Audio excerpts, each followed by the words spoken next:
The first few floral wreaths were laid outside the home of Britain's Iron Lady on Monday, following the announcement that 87-year-old Margaret Thatcher has died from a stroke. Flags were flying at half-mast over the Houses of Parliament and Downing Street in tribute to Britain's only female Prime Minister, who led the country from 1979 to 1990. Condolences from all around the world poured in for the shopkeeper's daughter, while British Prime Minister David Cameron cut short his visit to Spain. Margaret Thatcher didn't just lead our country, she saved our country. And we should never forget that the odds were stacked against her. She was the shopkeeper's daughter from Grantham who made it all the way to the highest office in the land.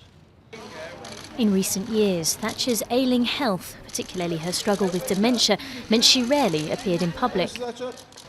She was a very strong Prime Minister, and being a woman and the first woman Prime Minister, I think whether you agreed with everything she did or not, she made her mark. Just because of things that happened, like the miners' strikes and things that happened at the time, there was a lot of bad feeling. There was a lot for her, but a lot against her.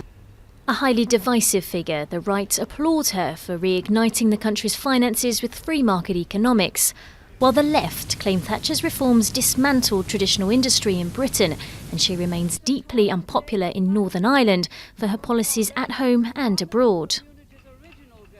She pursued a draconian policy of militarism, embraced collusion, authorised the killing of citizens, both in overt and covert operations. There are other aspects of her policy in terms of the Malvinas, in terms of support for Pinochet, in support of apartheid South Africa, or the Khmer Rouge.